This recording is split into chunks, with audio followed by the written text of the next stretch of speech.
இடத்த கொடுத்தா மடத்தை பிடிக்கிற கதையா இருக்கு. நாம கொஞ்சம் விட்டு பிடிக்கலான்னு பார்த்தா இப்படி நம்ம தலையில ஏறி மிதிக்கிறாளுக. ஏய் இங்கிட்டு வாங்கடி. அத்தை, நான் அப்போல இருந்து சொல்லிக்கிட்டு கிடக்கேன், செவுடன் காதுல சங்கோதன மாதிரி இருந்தீங்க. இன்னைக்கு 4 பேர் முன்னாலே வச்சு மானத்தை வாங்கிட்டா இல்ல. ஏண்டி அவதான் ஆட்டமா ஆடுறான்னா நீங்களும் அதுக்கு ஒத்துதுறீங்களா? அவளை போக கூடாதுன்னு சொல்ல துப்பில்ல உங்களுக்கு? ஐயோ நான் பார்க்கவே இல்ல அத்தை. கூப்பிடத்துக்குள்ள போயிட்டாங்க. வாய மூடுங்கடி. நொண்டி குதிரைக்கு சறுக்குனதெல்லாம் சாக்காம். பேசுற ஆளுங்க. இந்த வீட்டோட மூத்த மருமக, பொறுப்பான மருமக ஈஸ்வரியை விட்டுட்டு இவங்களையுமா வந்துட்டு இருக்க?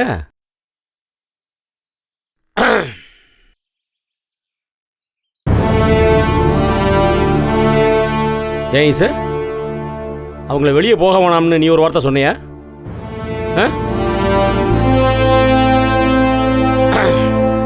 அந்த பொண்ணு இந்த வீட்டுக்கு வர்றதுக்கு முன்னாடியே அவ கேட்டாங்கிறதுக்காக சக்திக்கு ஏசி ரூம்ல வேலை வாங்கி கொடுத்த பொறுப்பான அண்ணி நீ. அதுவும் அவ சொன்னாங்கிறதே மறைச்சு ஏதோ நீ சொல்றது மாதிரியே சொல்லி என்கிட்ட பித்தலாட்டமெல்லாம் பண்ணி வேலை வாங்கி கொடுத்த பாசக்கார அண்ணி நீ. இன்னைக்கு அந்த பாசத்தோடையும் பொறுப்போடையும் அவங்கள வெளியே போக வேணாம்னு சொல்லலை நீ? பதில் சொல்லு. அவங்க வெளியே போனாங்கன்னா எனக்கு கோபம் வரும்னு உனக்கு தெரியுமா தெரியாதா?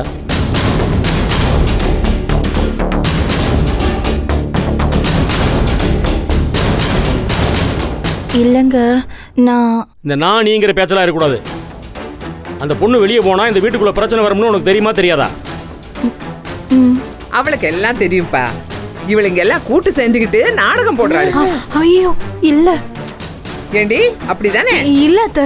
பிரச்சனை வரும்னு தெரிஞ்சே அந்த பொண்ணை நீ அனுப்பி வச்சிருக்கனா என்ன அர்த்தம்? அந்த பொண்ணு என்னை மீறி வெளியே போகணும், நான் மூக்கோட விட்டு நிக்கணும். இதெல்லாம் உன் மனசுக்குள்ள ஓடிட்டு இருக்கிற எண்ணங்கள்.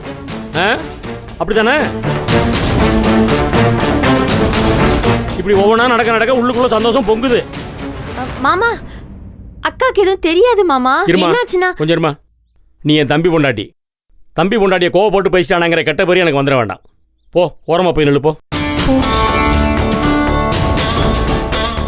போமா. இப்படி அமைதி போற மாதிரி நின்ட்டா நாங்க நம்பிடுவோமா? பதில் பேசுமா. பண்றதெல்லாம் பொய் பித்தலாட்டம். கூப்பிட்டு விசாரிச்சா உம்முன்னு நிக்க வேண்டியது. நான் பொய் சொல்லலங்க. பொய் சொல்றவன கூட நம்பிடலாம். ஆனா எல்லாம் தெரிஞ்சு ஒண்ணுமே தெரியாத மாதிரி அழுத்தமா இருக்கிற பொம்பளைகளை நம்ப முடியாது. அது உன்னை மாதிரி அமுக்கடி பொம்பளைகளை ஆதி குணம் செய்யற நம்பவே மாட்டேன். இல்லங்க, மறைக்கிறது என்னோட எண்ணம் இல்ல. ஓஹோ, அப்ப இது வரைக்கும் நீங்க என்கிட்ட எதுவுமே மறைச்சது இல்ல, அப்படித்தானே? ஐயா வணக்கம் ஐயா. யாரா நீ? என்ன தெரியலீங்களா ஐயா? நான் தான் ராணி புருஷன். ராணி புருஷனா? எந்த நாட்டு ராணி புருஷன்? அதான் நம்ம வீட்டுல வேலை பாக்குறாளே ராணி, அவ புருஷன். எப்பயாவது நம்ம வீட்டுக்கு வருவான். ஏண்டா ஏய், உனக்கு ஏத்தமா? உன்னையெல்லாம் ஞாபகம் வச்சுக்கிற அளவுக்கு நீ அவ்வளோ பெரிய ஆளாடா? இப்படி தான் நாட்டுக்குள்ள பல பேர் சுற்றி திடுறான். சம்மந்தமே இல்லாமல் ஃபோன் பண்ணி என்னை தெரியுதான்னு கேட்க வேண்டியது, அப்புறம் நேரில் வந்து நின்றுட்டு என்னை தெரியலான்னு கேட்க வேண்டியது. ஏண்டா ஏய், ஒரு பெரிய மனுஷங்கிட்ட ஒரு சாதாரணமான ஆள் எப்படி பேசணும்னு தெரிய வேண்டாம்? இல்லைங்கய்யா, நான் 4-5 முறை இங்கே வந்து போய் 4 முறை வந்தா புரியார போய் வாடகை பாரு. பிடிச்சிட்டு வந்தியா? இப்போ எதுக்கா வந்திருக்கா? சொல்றா எதுக்கா வந்த? ஐயா ஐயா ஐயா யோ, உன்னை யாரையா இங்க வர சொன்னது? வாயா முதல்ல வீட்டுக்கு போலாம். உன்னால தாண்டி நான் இங்கே அசிங்கப்பட்டு நிற்கிறேன்.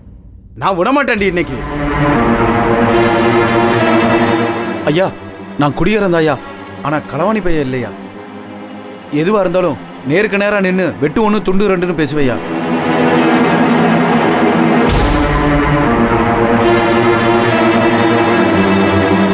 யோ வாயா வீட்டுக்கு போலாம். வா விடு.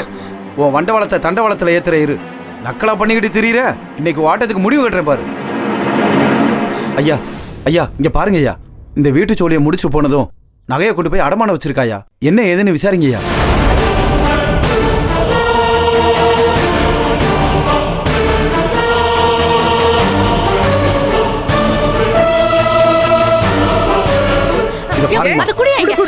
விடு. ஏய் சும்மா இருடி. ஞானம், இது என்னன்னு பாரு. அம்மா, ராணி ஏதோ வலையில் அடகு வச்சிருக்காங்கம்மா.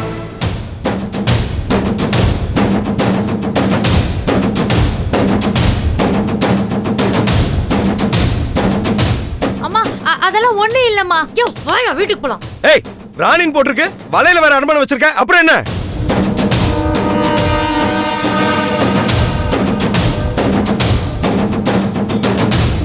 நான்லாம் எதுவும் எடுக்கலைங்க. அண்ணே இல்லன்னு அவ போய் சொல்றா. அவதான் கண்டிப்பா எடுத்துட்டு போயிருப்பா. நேத்தே நான் சந்தேகப்பட்டு அம்மா கிட்ட சொன்னேன். ஆனா அம்மா தான் அவளுக்கு சப்போர்ட் பண்ணி அனுப்பி வச்சுட்டாங்க. கண்டிப்பா அவதான் திருடிட்டு போயிருப்பா நம்ம நகைய. ஏய் இங்க பாரு, யார பார்த்து திருடிங்கற? மரியாதையா பேச சொல்லிட்டேன். ஏய், திருட்டு களவாணி சிறுக்கிக்கு மரியாதை என்ன வேண்டியிருக்கு? இந்த வீட்டுக்கு விசுவாசமே இல்லாம வலையில திருடி இருக்க, வெக்கமா இல்ல?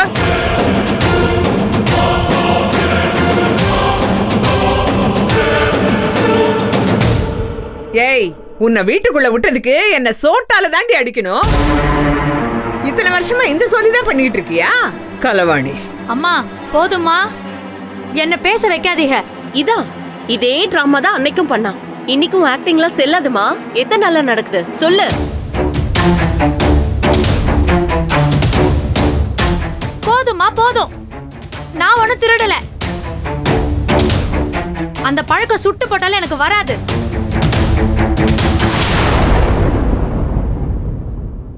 இந்த வீட்டு மருமகங்க கெஞ்சி கேட்டுக்கிட்டாக. அதனாலதான் நகை அடமானம் வச்சு ஈஸ்வரி அக்காவோட அப்பா கிட்ட கொண்டு போய் கொடுத்துட்டு வந்தேன். அவ்வளவுதான்.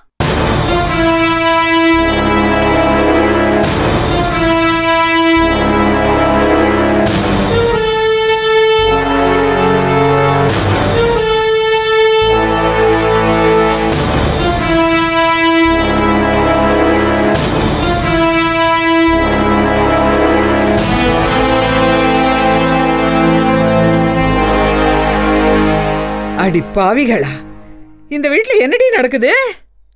என் புள்ளைக்கும் எனக்கும் தெரியாம இன்னும் என்னென்ன பண்ணிட்டு இருக்கீங்க? மரம் மாதிரி நிக்கிறீங்களே, சொல்லுங்கடி. அம்மா இருமா. ராணி கிளம்பு போ. ஏய் நீ போடா. போடா. சரி வாயா வா.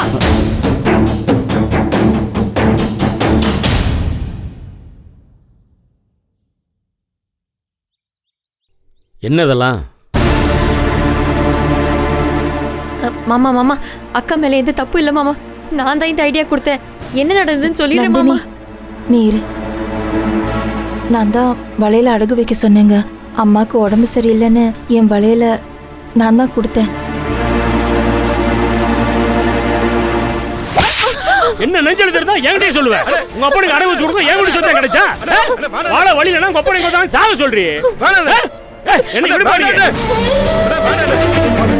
ஒன்னும் ஆகல இல்ல. இவ்வளவு பெரிய வேலையை பார்த்துட்டு எப்படி நிக்கிறா பாத்தியா?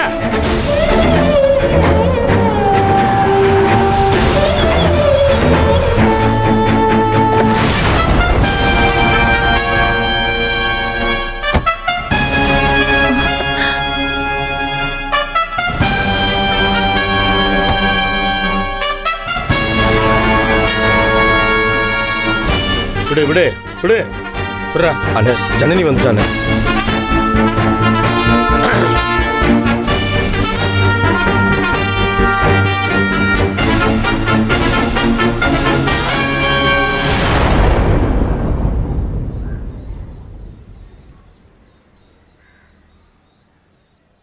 என்னாச்சுக்கா?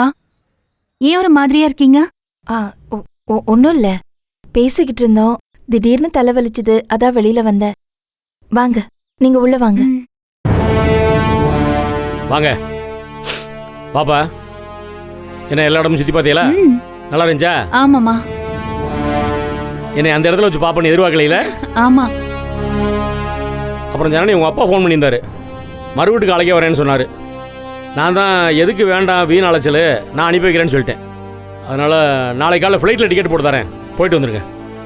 ஏன்னா நம்ம ஏஜென்ட் சொல்லி நாளைக்கு காலையில் முதல் ஃப்ளைட்லேயே போட்டு கொடுத்துரு. சரிண்ணா, சரி பண்ணிடலாம். அண்ணன் நாளைக்கே வாண்ணே. ஆமாப்பா. என்ன வேற எங்கேயும் போகணுக்கா? இல்லை நான் கேட்டேன். சரி சரி. ஏன்னா டிக்கெட் போட்டு கொடுத்துரு நாளைக்கு காலை ஏர்போர்ட்டில் இறக்கி வந்துரு. நீயே போய் சரியா? விட்டுறேன் மாமா. ஃப்ளைட் எதுக்கு? ட்ரெயின்ல கூட போயிட்டு வந்துருங்க. இல்லைம்மா, நீங்கள் சீக்கிரமாகவே போங்க, அதான் நல்லது. அங்கே எதிர்பார்த்துட்டு இருப்பாங்க இல்லையா? போய் எல்லாரையும் பார்த்து நல்லா சுற்றி பார்த்துட்டு வாங்க. சரி போங்க, போய் ஓய்வு விடுங்க, போங்க ரூமுக்கு போங்க. வாங்க.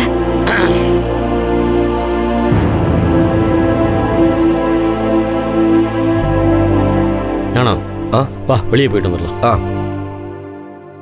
எதுவும் பேசாத, உள்ள போ.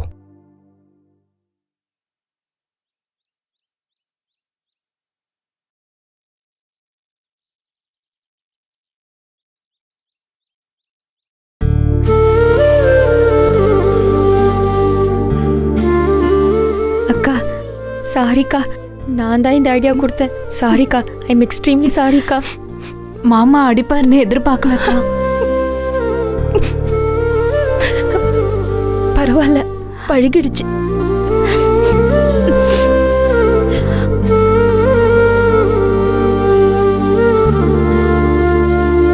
என்னடி இது?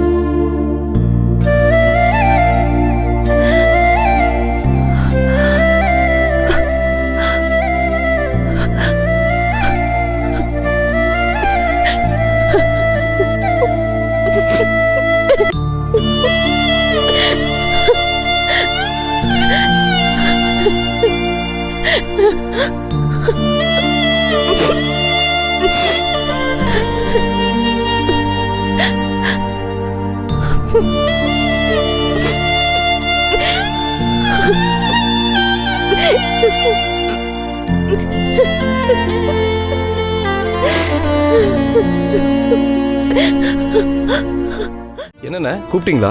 வாப்பா. ஆ. சாப்பிட்டியா? சாப்பிட்டாச்சுண்ணே. நீங்க? நான் சாப்பிட்டேன்.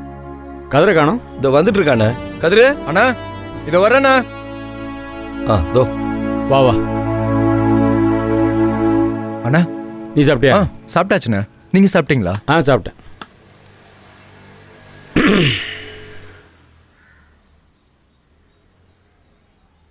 என்னண்ணே?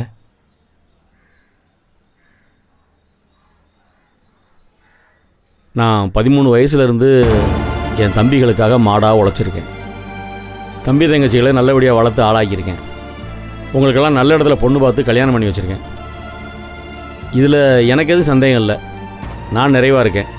உங்களுக்கு எதுவும் சந்தேகம் இருக்கா? அண்ணா என்ன அப்படிலாம் பேசுறீங்க? நாங்க உங்களை சந்தேகப்பட எங்களுக்கு என்னென்ன தகுதி இருக்கு? இரு அவசரப்படாத. நான் என்ன பேச வர்றேங்கிறத புரிஞ்சுக்கோ. அண்ணா எதுக்குன்னு இப்போ இந்த பேச்செல்லாம்? என்ன ஏதாவது பிரச்சனையா? பிரச்சனை இப்போ ஒன்றும் இல்லைப்பா.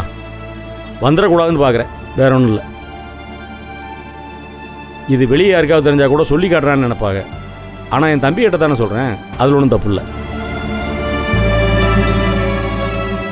நான் ஆரம்ப காலத்தில் ஒரு நாளைக்கு ஒரு வேளை சாப்பாடை சாப்பிட்டுக்கிட்டு 4 புறா உழைச்சேன்.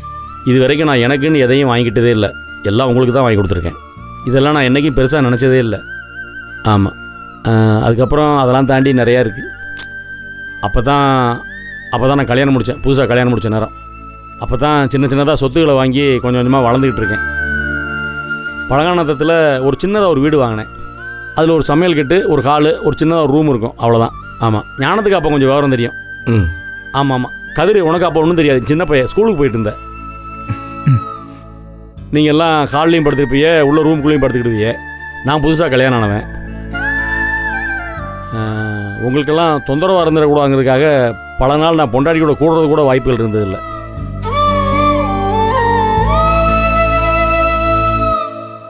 இதெல்லாம் நான் என்றைக்குமே பெருசாக எடுத்துக்கிட்டது இல்லைப்பா. ஏன் இப்படிலாம் பேசுகிறீங்க? எங்களுக்கு உங்களை பற்றி தெரியாதாண்ணே? மனசுக்கு கஷ்டமாக இருக்குண்ணே. ஆமாண்ணே. எதுக்குண்ணே இதை பற்றிலாம் யோசிக்கிறீங்க? இல்லை, சும்மா சொல்கிறேன். அப்புறம் காசு பணம் பெருசாக சம்பாரித்து வளர்ந்ததுக்கப்புறம் நண்பங்கள்லாம் புதுசாக சேருவாங்கல்ல. புது பணக்கார கோஷ்டி, பல விதமான நண்பங்கள்லாம் ஒன்றா சேர்ந்து வந்தாங்க. எல்லாரும் ஆளாளுக்கு ஒரு கருத்து சொல்லுவாங்க. பொண்டாட்டிகளை தாண்டி வெளியே தொடுப்பெல்லாம் வச்சுக்கிடுவாங்க. அதை நியாயப்படுத்தி ஒரு காரணம் சொல்லுவாங்க. இப்போ வெப்பாட்டி தொடுப்புனா உங்களுக்கு தெரியும்னு நினைக்கிறேன். வெளி தொடர்புகள் அதெல்லாம் வச்சுக்கிடுவாங்க. ஆமாம். அவங்க சொல்லுவாங்க, பொம்பளை சோவுக்காக பொண்டாட்டி தான் கட்டணும்னு அவசியம் இல்லை, வெளியே தொடர்புகள்லாம் வச்சுக்கலாம் அப்படின்னு சொல்லுவாங்க. ஆனால் அதில் எனக்கு உடன்பாடு கிடையாது. அன்றைக்கி நாங்கள் கல்யாணம் பண்ணிவிட்டு ஒரே அறையில் ரொம்ப கஷ்டப்பட்டு நானும் என் பொண்டாட்டி இருந்தோம். இன்றைக்கி நம்ம வீட்டில் நிறைய அறைகள் இருக்குது. நீங்கள் உங்கள் பொண்டாட்டிமார்களோட மனசு விட்டு பேசுறதுக்கான வாய்ப்புகள் நிறையா இருக்குது. அதுக்கப்புறம் அவங்க சொல்கிறதையும் நீங்கள் கேட்க வேண்டிய சூழ்நிலை நிறையா இருக்குல்ல. நீங்கள் 2 சொல்லுவீங்க, அவங்க 2 சொல்லுவாங்க. 10ல் 2 வார்த்தையை கேட்டுருவோம்ல, இல்லையா? என்னன்னு இப்படி பேசுறீங்க? நாங்க அப்படி கேட்போமா? பொதுவாக சொல்கிறேன்ப்பா, உங்களை சொல்லலை. பொதுவாக தான் சொல்கிறேன். உங்களை பற்றி தெரியாது எனக்கு, என் தம்பிகளை பற்றி எனக்கு தெரியாது. அப்புறம் ஏய், அதுக்கே நீ கண்ணுலங்கிற? ஒன்றும் இல்லைப்பா, விடு விடு. இந்த ஜனனி புள்ள இருக்குல்ல, அது வந்ததுக்கப்புறம் என் பொண்டாட்டி உங்கள் பொண்டாட்டி மாருங்க எல்லாரும் ஜனனி மாதிரி நம்ம இல்லாமல் போயிட்டோமோ அப்படின்னு நினைக்கிறதுக்கு வாய்ப்பு இருக்குல்ல. அண்ணா அப்படிலாம் யோசிச்சான்னு வச்சுக்கோங்க, என் பொண்டாட்டி கழுத்தை நெரிச்சு கொண்டுருவேன். ஏய் இருப்பா, அவசரப்படாத இளவட்ட போய. அண்ணே அப்படி எந்த காலத்துலயும் வராதுண்ணே. சரிப்பா, இங்கே பாருங்க, உங்களுக்கெல்லாம் பொம்பளைகளோட உடம்பு தெரிஞ்ச அளவுக்கு அவங்க மனசு தெரியலை. அண்ணனோட வார்த்தைகளை நீங்கள் தப்பாக புரிஞ்சுக்கிறப்படாது. இப்போ நான் உடச்சே சொல்கிறேனே, நம்ம ஜனனி மறுவீடு போயிருக்கால, அந்த பிள்ளை இங்கே வந்ததுக்கப்புறம் அவள் இந்த வீட்டில் இருக்க போகிற 4வது மருமகளாக மட்டும்தான் இருப்பாள். அதுக்கு நான் கேரண்டி. ஆனால் அதே நேரம் நான் ஜனனிக்கு கொஞ்சம் சுதந்திரம் அதிகமாக கொடுத்துட்டேன் அப்படிங்கிறத தப்பாக புரிஞ்சுக்கிட்டு என் பொண்டாட்டி உங்கள் பொண்டாட்டி மார்கள்லாம் வேறு ஏதாவது தப்பான எண்ணங்களுக்குள்ளே போயிடக்கூடாது. அவ்வளோதான், புரியுதா? அதுக்கு நீங்கள் தான் பொறுப்பு. அண்ணே என்னண்ணே நீங்க அதை பற்றிலாம் கவலைப்படாதீங்கண்ணே. என் பொண்டாட்டி ஒரு புள்ள பூச்சிண்ணே. அதையும் மீறி அவ ஏதாவது பண்ணான்னு வச்சுக்கோங்க, அப்பவே கிள்ளி எறிஞ்சிருவேன். என் பொண்டாட்டி ஒரு புள்ள பூச்சிண்ணே. அதையும் மீறி அவ ஏதாவது பண்ணான்னு வச்சுக்கோங்க, அப்பவே கிள்ளி எறிஞ்சிருவேன். எந்த நாள்லையும் உங்களுக்கு எதிராக வர மாதிரி நான் விட மாட்டேனே. அது போதும்பா, நீ புரிஞ்சுக்கிட்ட. அண்ணன் மனசு உனக்கு புரியாதா? தெரியுமே உன்னை பற்றி. ஒன்றும் பிரச்சனை இல்லை. புரிஞ்சுக்கிட்டீங்களா? அது போதும் எனக்கு. சரி போங்க. வாடா கதிரே. அண்ணா நீ வா. ஞானம் நீ கேளுப்போ. சரி நீ போடா. வா. அண்ணா என்னண்ணே சொல்லுங்கண்ணே. கொஞ்ச நேரத்துக்கு முன்னாடி சொன்னேன்ல, என்னண்ணே? இந்த பணக்கார நண்பங்கள்லாம் ஒன்று சொல்லுவாங்க, தொடுப்பு வச்சுக்கிட்டு பொம்பளை சோகத்துக்காக பொண்டாட்டி தான் கட்டணும்னு அவசியம் இல்லை, வெளி தொடர்புகளும் வச்சுக்கலாம் அப்படின்னு சொல்லுவாங்கன்னு சொன்னேன் இல்லையா? அதில் எனக்கு உடன்பாடு இல்லைன்னு சொன்னேன் இல்லையா? ஆமாண்ணே. அது எனக்கு மட்டும்தான் உடன்பாடு இல்லைங்கிறதெல்லாம். உனக்கெல்லாம் அப்படிலாம் அவசியம் இல்லை. நீ உன் மனசுக்கு பிடிச்ச மாதிரி ஒரு வாழ்க்கையை வாழலாம், தப்பு இல்லை, புரியும்னு நினைக்கிறேன். ஆனால் அதை ஒரு மருந்து மாதிரி வச்சுக்கிறணும், அது ரொம்ப முக்கியம். இது நான் கஷ்டப்பட்டு கட்டின கோட்டைப்பா, எவனாவது ஒருத்தர் வந்து இடிச்சு விட்டு போயிடக்கூடாதுல்ல. நான் சொல்கிற விஷயம் என்னென்னா, இது ஒரு மருந்து மாதிரி வச்சுக்கலாம். ஆனால் மருந்தையே சாப்பிட்டுக்கிட்டு இருந்தால் அதுவே விஷமாயிரும். அதுவும் உனக்கு புரியும்னு நினைக்கிறேன். சரியா? சரி, யோசிச்சுக்கிட்டே போ, புரியும் அண்ணன் என்ன சொன்னேன்னு. சரியா? சரி போ, போய் தூங்கு, நிம்மதியாக தூங்கு போ.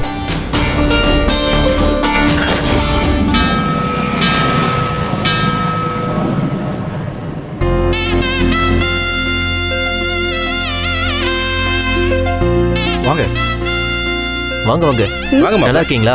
நீங்க எப்படி இருக்கீங்க? நான் நல்லா இருக்கேன். வாங்க. சரி சரி வந்து உட்காருங்க. உட்காருங்க. வாங்க. மாப்பிள்ள உட்காருங்க. நல்லா இருக்கியம்மா? அப்புறம் கல்யாண வழக்கெல்லாம் எப்படி போகுது? எல்லாம் நல்லபடியா போகுது. டேய், மாப்பிள்ளைய கொஞ்சம் ஃப்ரீயா விடுறா, கொஞ்சம் தள்ளி உட்கார. இல்ல பரவாயில்ல. டாட், அது எத்தனை தடவை சொல்ற சும்மா மாப்பிள மாப்பிளன்னு? சக்தின்னு சொல்லு டாட்.